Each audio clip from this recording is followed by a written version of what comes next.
Assalamualaikum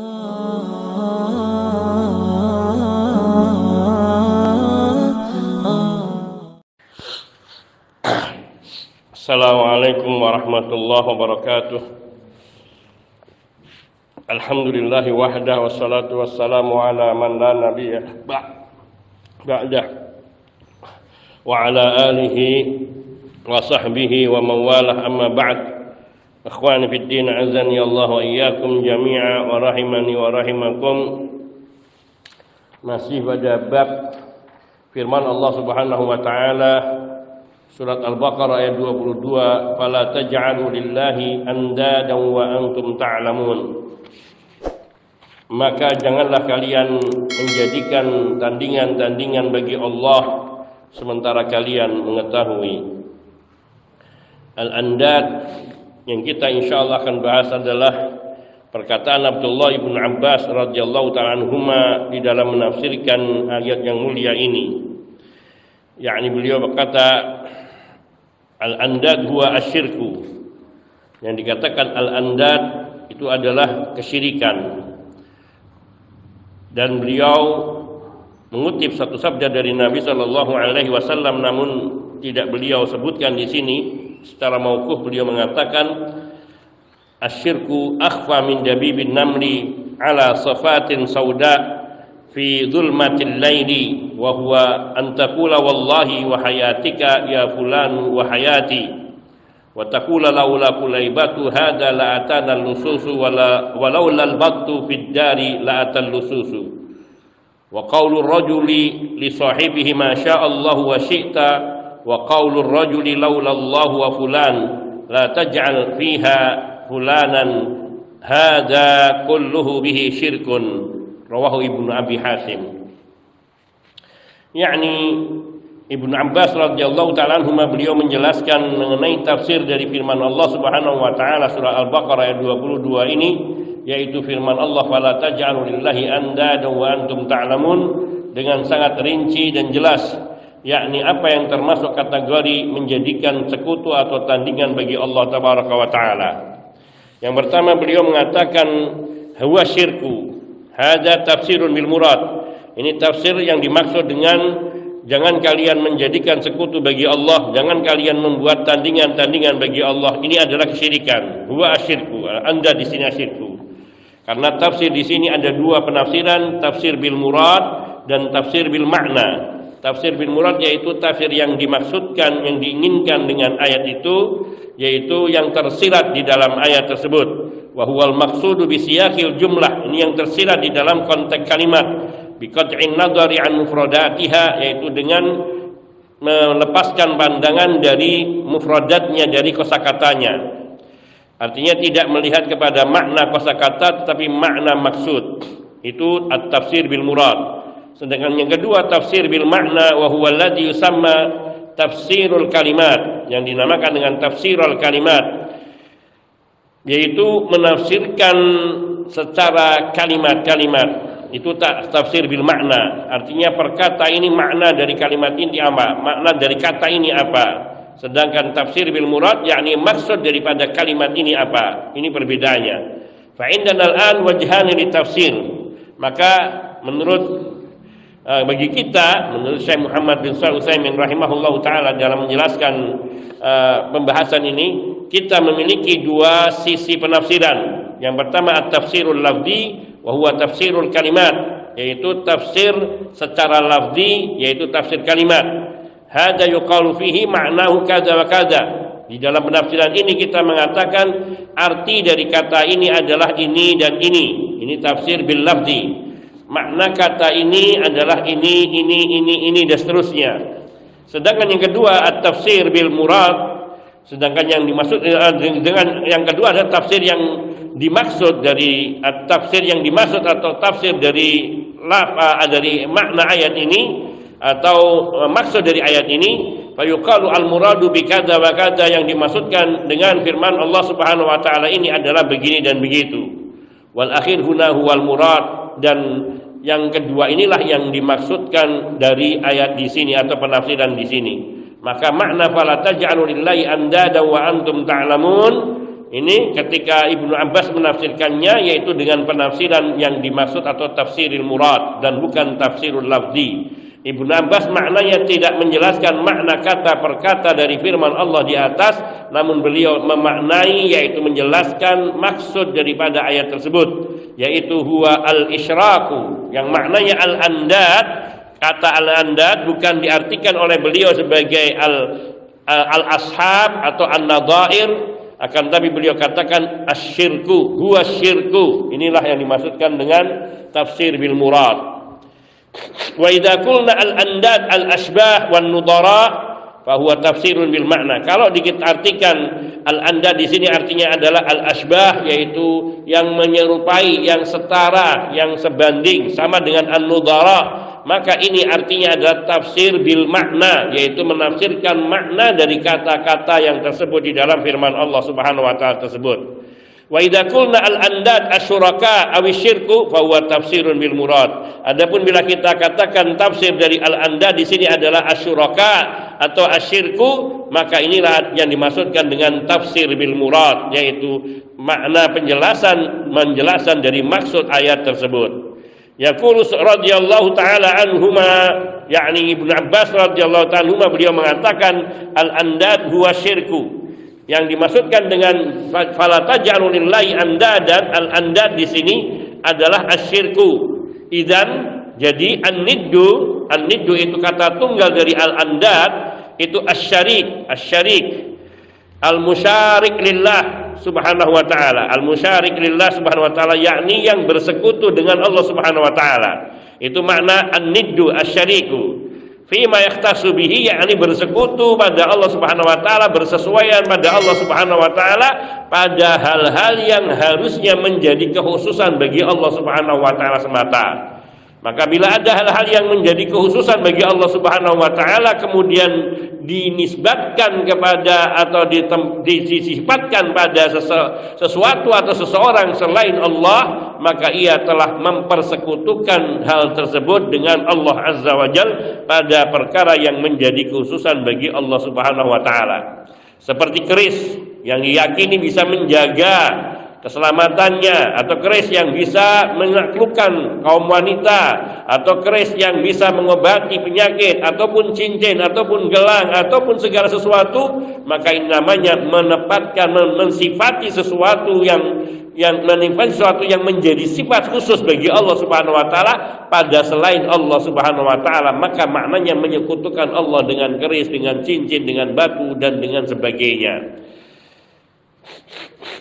Wa qauluhu dabibun, seperti perkataan beliau asyirku huwa al-isyraku al-andadu al-isyraku ay akhfa min dabibin namli. Dabib akhfa ini lebih tersembunyi, lebih tersamarkan dari dabibin namli. Dabib di sini artinya adalah asaru dabibin namli, yaitu jejak dari langkah semut. Walaysa fi'lun namli, dan bukan perbuatan semut.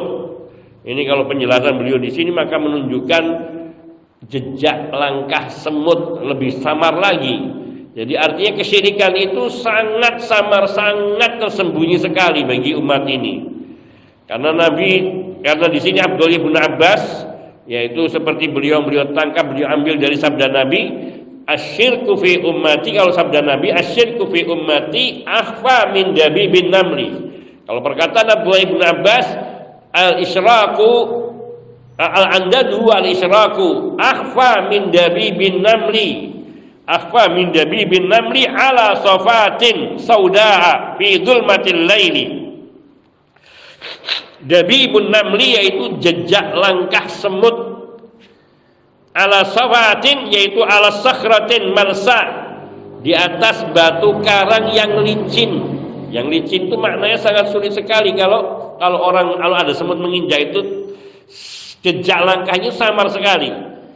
Sauda ditambah lagi sifat daripada batu karang yang licin tersebut, sauda, hitam. Walaysa ala baydha, bukan batu karang yang putih atau kuning. Itlaukana ala baydha labana asarus sayri aksar. Kalau seandainya batu karangnya itu putih, pasti jejak langkah dari semut itu akan lebih tampak.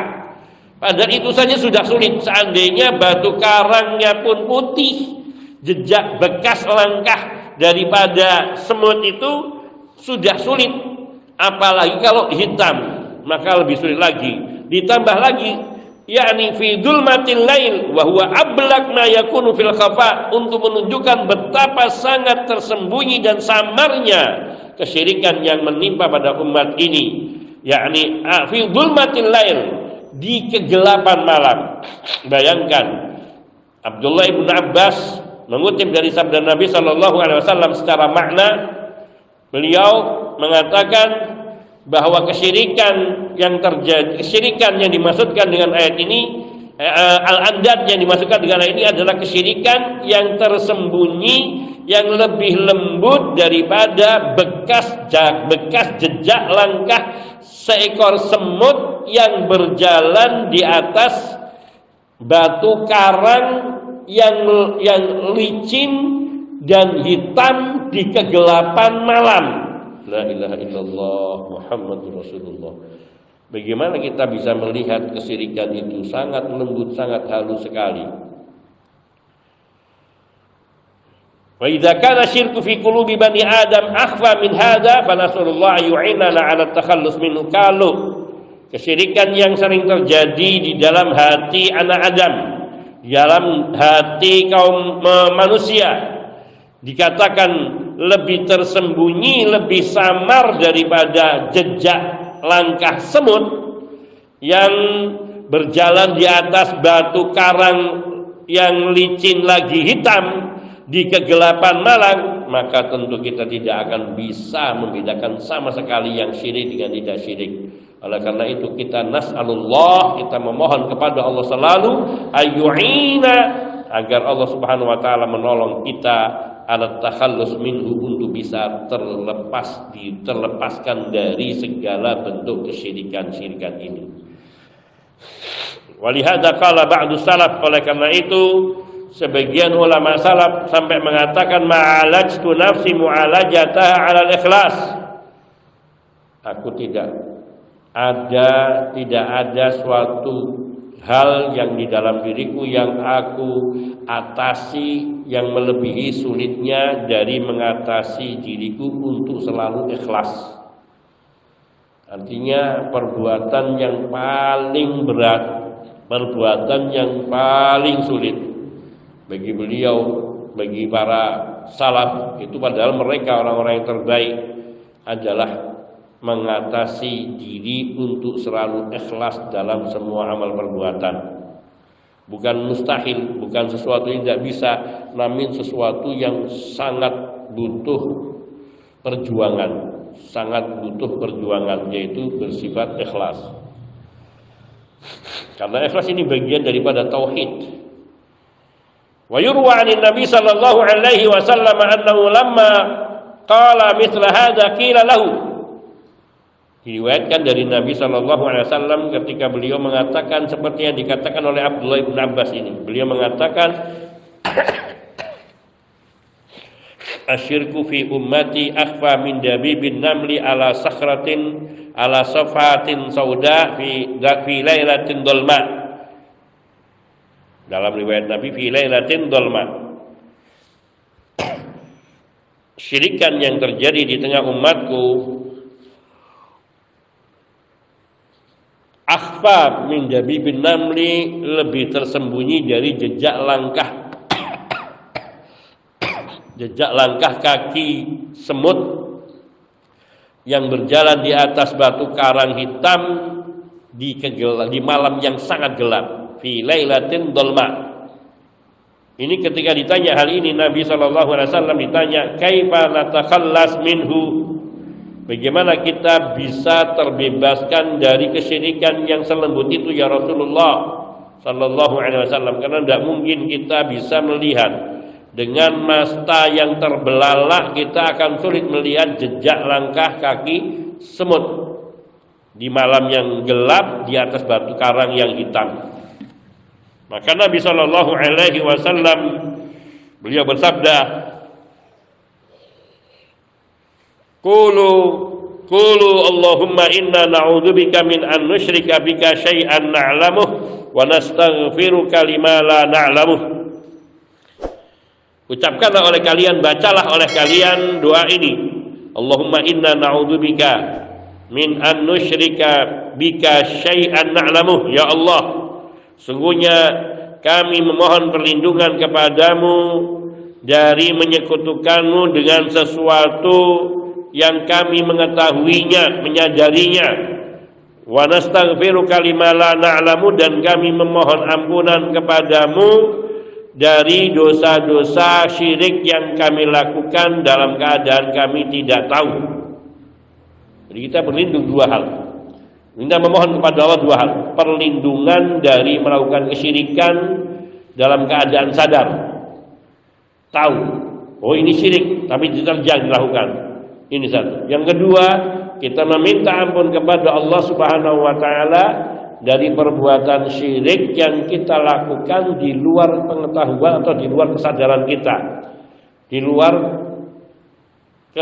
pengetahuan kita, sehingga kita minta penjagaan dari Allah untuk tidak terjatuh kepada perbuatan syirik yang kita mengetahuinya.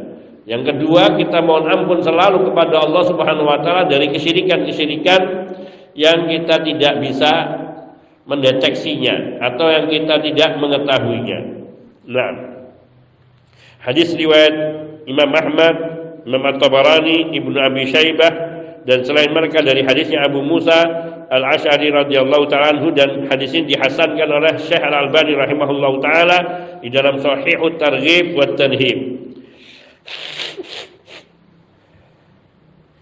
Kemudian perkataan Abdullah ibn Abbas selanjutnya, setelah beliau mengatakan, menjelaskan makna al-andad, makna al-andad secara tafsiriyah, tafsir bil maksud bil murad.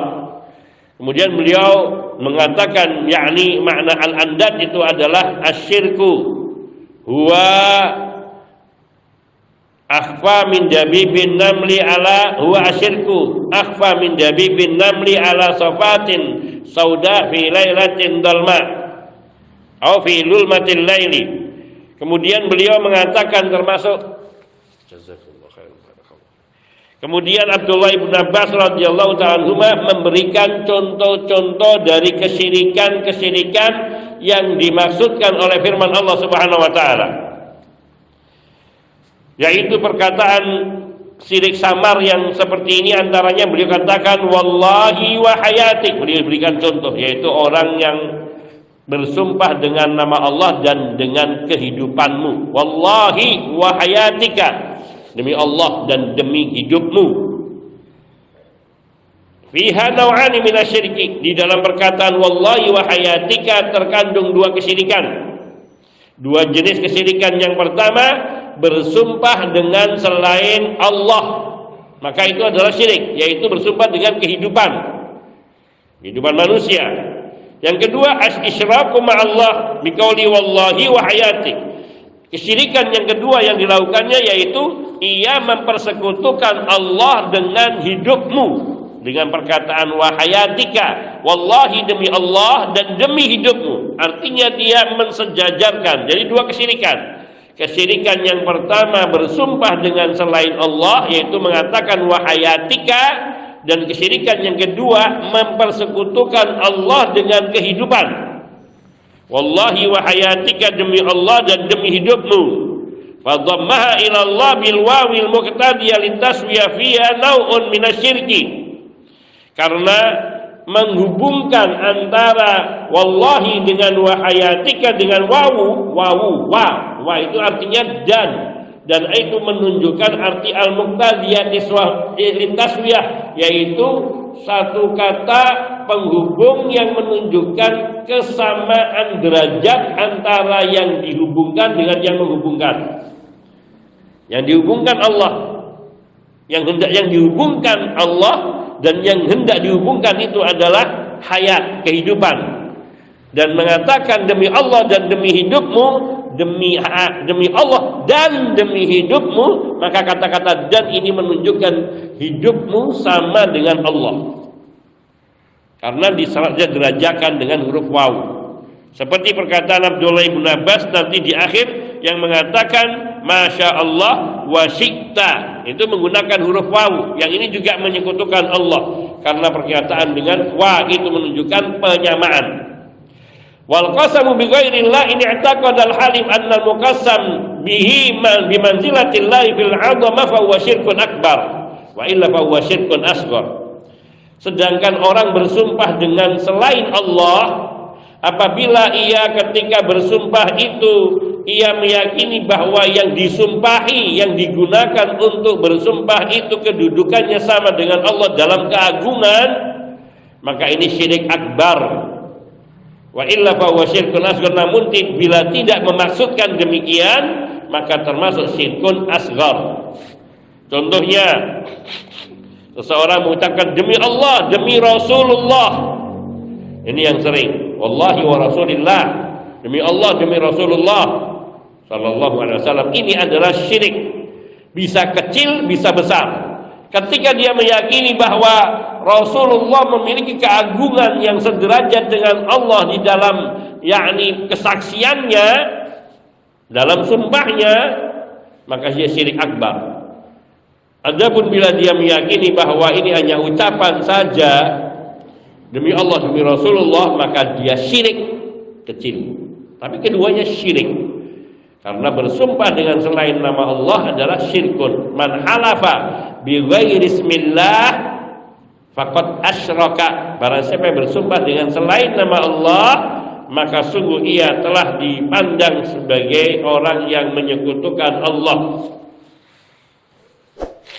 Kemudian perkataan Abdullah ibn Abbas radhiyallahu ta'ala anhuma melanjutkan di sini, wallahi wa hayatika wa hayati, wa hayati, dan demi hidupku.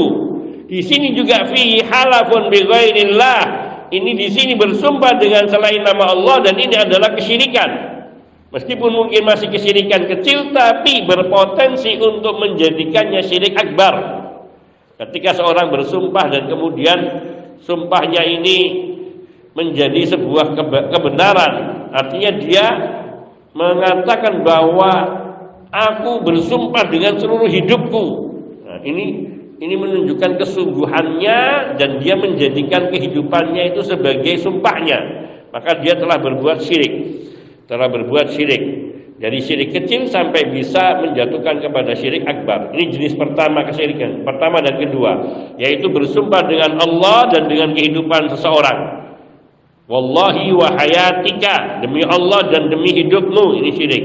Juga perkataan wa hayati, demi hidupku, maka ini juga syirik, termasuk menjadikan sekutu tandingan bagi Allah. Kemudian perkataan beliau radhiyallahu ta'ala anhuma, laula kulaibatu hada la atana lusus. Kalau bukan karena anjing kecil ini, niscaya kita sudah kemalingan atau kedatangan maling. Ini perkataan semacam ini juga, perkataan semacam ini juga mengandung kesyirikan. Kata-kata kulaibah itu tasghir kalb, yaitu maknanya anjing kecil. Wal kalbu yantafa'u bihi lis-saidi wa hirasatil masyiyati wal harsi. Anjing ia memiliki fungsi atau bermanfaat bagi manusia dalam 3 hal atau 4 hal ini, yaitu untuk berburu, kedua untuk menjaga 3 hal, untuk menjaga ternak seperti kambing, anjing, kambing, ayam, itu menjaga ternak, dan juga lihirasati al-harth, untuk menjaga perkebunan atau pertanian atau persawahan. Nah, ini fungsi daripada kambing yang terlatih, sehingga dia ditempatkan untuk tidak membiarkan ada maling mencuri hasil pertanian yang sudah lama dijaga ataupun peternakan. Dan juga anjing yang terlatih digunakan untuk membantu sang pemburu ketika dia berburu. Dia berburu menembak, kemudian binatangnya jatuh, maka dilepaskannya anjing untuk mengambil binatang buruan yang ditembak tersebut, atau untuk menunjukkan di mana letak binatang buruan tersebut.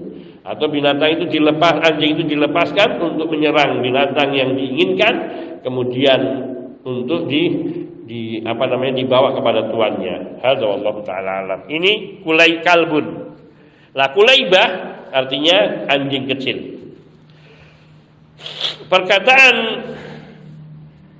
Perkataan daripada yakni contoh yang diucapkan oleh Abdullah ibn Abbas, laula kulaibatu hada, seandainya bukan karena anjing kecil ini, yakunu fi syirkun, ini mengandung kesyirikan. Idza nadhara ila sababi dunal musabbib, kalau ia hanya melihat kepada sebabnya saja tanpa melihat kepada musabbib yang memberikan atau yang membuat sebab. Artinya melihatnya kepada sebabnya, yaitu ya anjingnya saja. Untung ada kamu anjing, karena kamu ada sehingga maling gak masuk. Ini melihat kepada anjing saja, tidak melihat kepada siapa yang menjadikan sebab, yaitu siapa yang memberikan ilham kepada anjing untuk menggonggong sehingga ketika melihat maling, sehingga maling itu kabur dan tidak mencuri. Nah, ini namanya tidak melihat kepada musabbib yang memberi sebab, yang membuat sebab. Ya, siapa yang membuat sebab? Allah Subhanahu wa taala.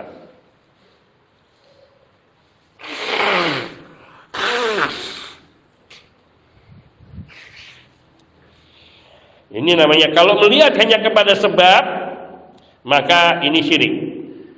Wallahu amma li'timad ala sababi syar'i awil hissi al ma'lum faqad taqaddama annahu la ba'sa bih. Adapun kalau dia bergantung kepada sebab-sebab syar'i atau sebab-sebab hissi yang diketahui, hissi yang konkret, yang nyata, yang bisa diketahui, maka sebagaimana telah dijelaskan yang lalu tidak mengapa. Artinya gini, meyakini anjing ini dengan izin Allah, anjing ini membantu mencegah adanya kejadian pencurian. Karena pencuri ketika datang kemudian anjing ini menggonggong, maka dia takut terperanjat, atau menggonggongnya anjing akan membangunkan tuan rumah sehingga akan mudah menghindarkan pencuri. Nah ini namanya sababun syar'i. Sababun syar'inya apa? Ada syariat yang membolehkan kita untuk menjadikan anjing sebagai penjaga kebun, penjaga tanaman, ataupun juga penjaga ternak. Sedangkan sababun hissi, yaitu sebab hissi itu tadi. Hissinya yaitu bahwa anjing itu secara empirik, berdasarkan pengalaman, benar-benar dia sangat sensitif kepada makhluk asing yang datang ke rumah tuannya. Sehingga kalau ada makhluk-makhluk asing, manusiakah ataupun binatang misal ular atau sejenisnya, maka anjing ini secara hissi, secara maklum, sebagaimana yang sudah kita sering lihat dan kita dengar, bahwa ia akan menyerang orang-orang yang asing atau makhluk-makhluk asing yang mencoba mengganggu milik tuannya. Maka di sini artinya tergabung dua sebab syar'i, yaitu adanya dalil pembolehan menggunakan anjing untuk menjaga rumah, tanah pertanian ataupun perkebunan ataupun peternakan, ataupun untuk berburu. Ini sababun syar'i. Sababun hissinya secara empirik sudah terbukti dan sudah kita ketahui bahwa anjing ini memang sangat membantu bagi kita untuk bisa menjaga kondisi tanaman, menjaga tanaman ke perkebunan ataupun peternakan yang kita miliki. Hadza wallahu ta'ala. Maka yang demikian tidak apa-apa. Wa qala laula ana lakana fid darkil asfal minan nar. Ini karena Nabi Shallallahu Alaihi Wasallam beliau juga pernah mengatakan, seandainya tidak karena aku, kata Nabi Shallallahu Alaihi Wasallam, tentulah Abu Talib paman Nabi ini dia akan berada di fid darkil asfal minan nar. Dia akan berada di neraka bagian yang paling rendah. Itu kedudukan Abu Talib karena kafir, karena dia sudah sampai kepadanya kebenaran dan dia tidak mau beriman, mengingkarinya. Namun dengan syafaat Nabi Shallallahu Alaihi Wasallam, dan Nabi diizinkan oleh Allah Subhanahu Wa Taala untuk beri syafaat bagi pamannya, yaitu memohonkan keringanan dan bukan memohonkan ampunan. Karena kesyirikan, kekufuran tidak bisa diampuni kecuali dengan orang itu bertaubat dan masuk ke dalam agama Islam. Maka di sini Nabi pun tidak berdaya selain hanya bisa memohon kepada Allah agar pamannya diringankan siksanya. Maka perkataan beliau ketika Al-Abbas bin Abdul Muttalib mengatakan, sungguh hendaklah kau berbuat sesuatu agar, yakni pamanmu, maksudnya saudara Al-Abbas ini yang telah berjasa kepadamu, dia terselamatkan dari neraka. Maka Nabi mengatakan, kalau bukan karena aku, tentu dia sudah ada di dalam kerak neraka atau dasar neraka yang paling dalam. Nah, maknanya bahwa beliau telah berusaha untuk memohon kepada Allah dan Allah mengabulkan dengan diringankan siksanya. Dan tidak bisa dihapuskan karena kekufuran, kesyirikan tidak bisa diampuni oleh Allah Subhanahu wa taala kecuali dengan taubat. Lakin qad yaqau fi qalbil insan idza qala laula kada la husina kada aw ma kana kada. Tapi kadang di hati manusia itu terbetik, terbersit ketika dia mengucapkan, kalau bukan karena ini tentulah sudah akan jadi seperti ini, kalau tidak karena ini tentulah tidak akan terjadi sedemikian ini. Qad yaqa fi qalbi syai'un min asy-syirki bil i'timadi 'ala sabab biduni nadhar ila al-musabbib wa huwa Allah Subhanahu wa taala. Kadang-kadang kadang-kadang di dalam hati ada sesuatu yang menyeretnya kepada kesyirikan, yaitu sifat bergantungnya hati kepada sebab tanpa melihat kepada yang menjadikan sebab, yaitu Allah Subhanahu wa taala. Jarang orang-orang akan terfikir seperti Nabi ketika beliau mengatakan, walaula ana lakana fid darkil asfal minan nar.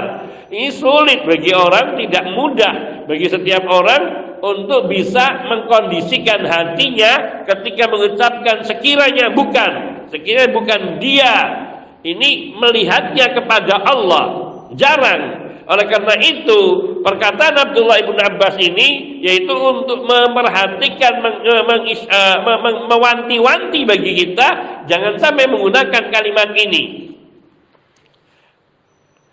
Laula kulaibatu hada la'atana lusus. Kalau bukan karena anjing kecil ini, ya ini yang sifatnya suka menggonggong ini, tentulah kita sudah kemalingan. Maka bila meyakini bahwa anjing inilah yang berperan semata-mata, maka dia syirik akbar, dan bisa menjatuhkan kepada syirikan akbar kalau ketika mengabaikan Allah. Namun kalau meyakini Allah telah menjadikan anjing ini sebagai sebab terhindarnya kita dari maling, nah ini namanya hal yang dibolehkan. Namun jarang dari kita, jarang dari orang yang mengatakan seandainya ini melakukan seperti ini, yaitu melihatnya kepada Allah yang menjadikan sebab dan bukan melihat kepada sebabnya secara langsung. Seperti orang mengatakan, kalau nggak ada dia, saya bisa mati. Nah, ini seolah-olah bahwa kematian dan kehidupan itu bergantung kepada dia. Kalau tidak divaksin, mati kamu. Nah, ini juga satu hal yang melemahkan iman. Menjadikan vaksin itu sebagai satu sebab, sebagai penyebab kematian ataupun pencegah kematian. Hal ini yang juga termasuk hal yang terlarang.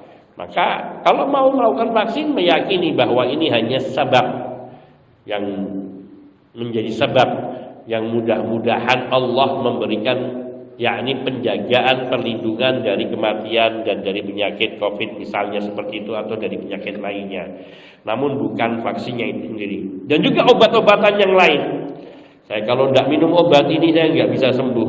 Ini juga termasuk perkara-perkara syirik lembut, syirik khafi.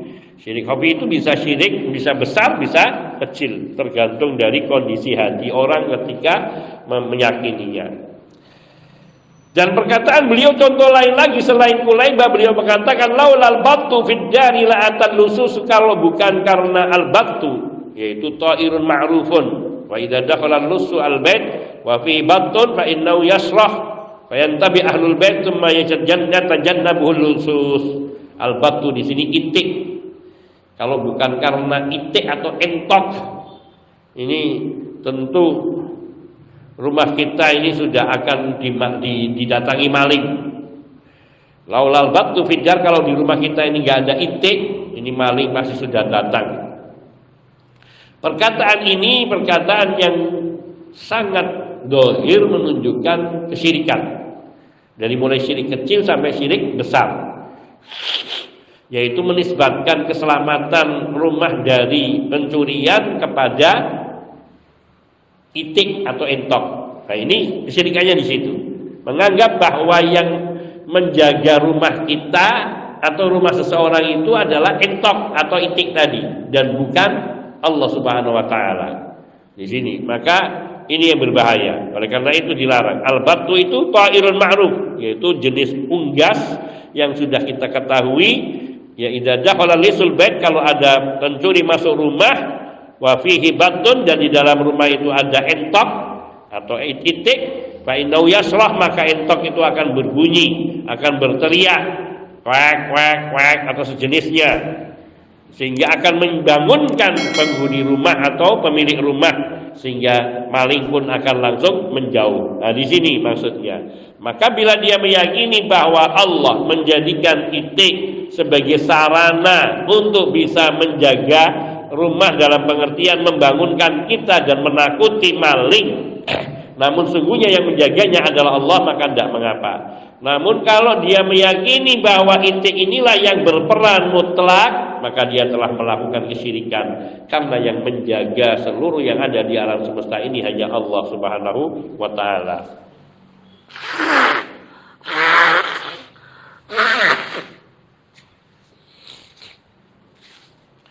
Kemudian perkataan seseorang kepada temannya, wa qaulur rajuli li sahibi, ini contoh lain yang diberikan oleh Abdullah ibnu Abbas, hal-hal yang termasuk syirik khafi.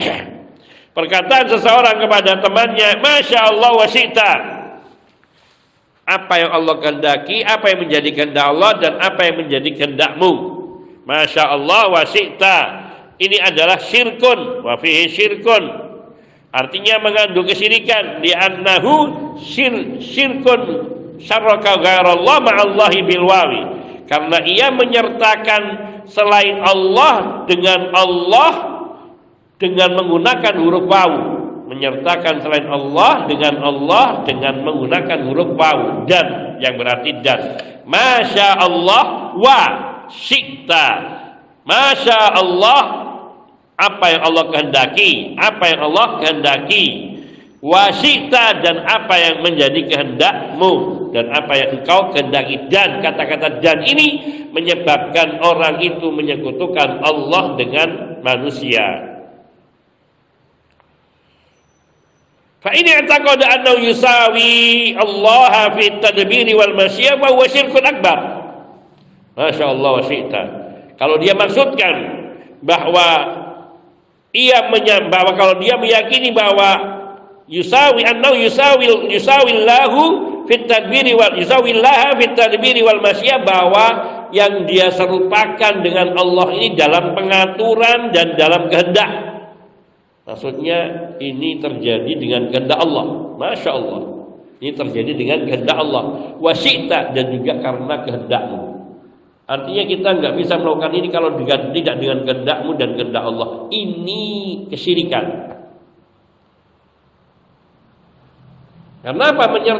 Menyamakan kehendak Allah dengan kehendak makhluk. Tapi kalau yang dimaksudkan adalah Masya Allah summa syi'ta, ini dengan kehendak Allah, kemudian dengan keinginanmu, dengan kehendakmu. Artinya kehendaknya dia mengikuti kehendak Allah Subhanahu wa taala, karena menggunakan kata summa yang artinya kemudian terserah kamu.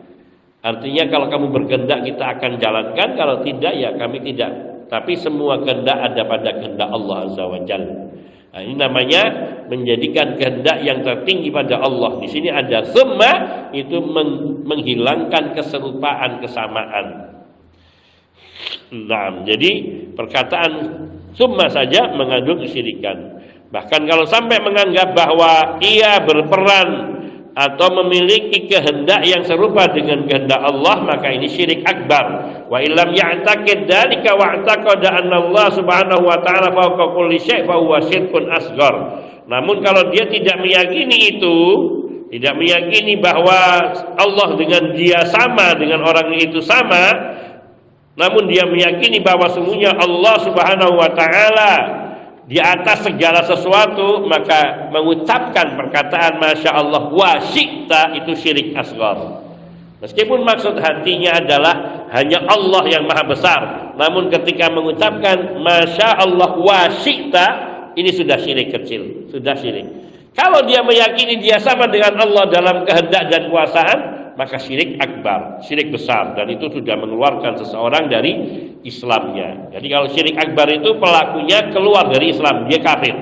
Kalau syirik asghar, dia melakukan dosa besar yang tidak akan diampuni oleh Allah kecuali dengan taubat, namun dia masih muslim. Maknanya ketika siksa itu telah ditimpakan dan sepadan dengan dosa syiriknya, maka baru kemudian Allah akan mengampuni bila Allah berkehendak.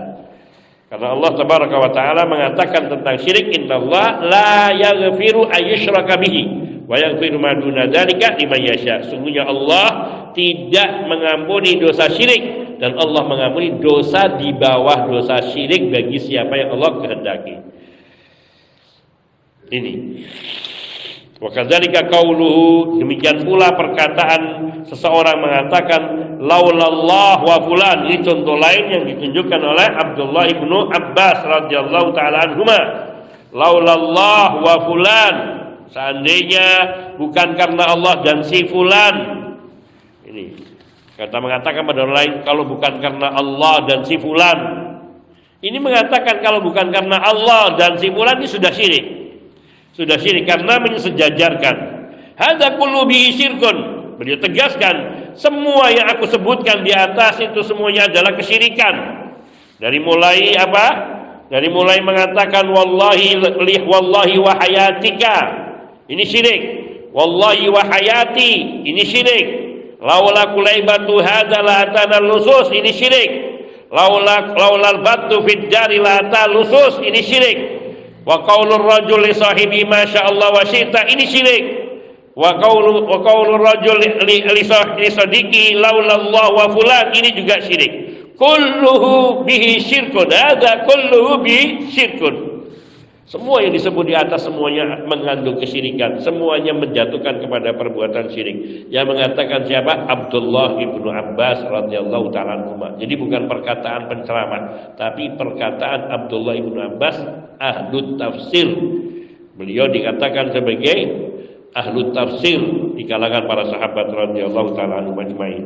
Wal musyar ilaihi ma sabaq wa huwa syirkun akbar aw syirkun asghar. Dan semua itu syirik, baik bisa syirik besar dan bisa syirik kecil, hasba ma yakunu fi qalbi syakhsi min naui hadat tasyrik, tergantung apa yang ada di dalam hati orang yang mengucapkannya, apakah ia termasuk jenis syirik akbar atau jenis syirik kecil. Hadza naktafi, wa insyaallah kita nanti akan masuki kepada hadis kedua. Hadis juga masih terkait dengan bab ini, fala taj'alu lillahi andada wa antum ta'lamun. Dari sini dapat disimpulkan bahwa makna fala taj'alu lillahi andadan ini tidak hanya khusus syirik besar saja, tapi termasuk di dalamnya makna larangan dari menyekutukan Allah dengan kesyirikan kecil. Karena yang dicontohkan oleh Abdullah ibn Abbas adalah syirik-syirik kecil. Padahal makna fala taj'alu lillahi andadan yang beliau katakan secara umum, al-andad huwa syirku, bahwa al-andad di sini artinya perbuatan syirik. Maka ini syirik besar dan juga syirik kecil. Hadza wa naktafi wa sallallahu wasallam ala nabiyina Muhammadin wa alihi wa sahbihi ajma'in walhamdulillahi rabbil alamin. Subhanakallahumma bihamdika asyhadu an la ilaha illa anta astaghfiruka wa atubu ilaik. Assalamualaikum warahmatullahi wabarakatuh.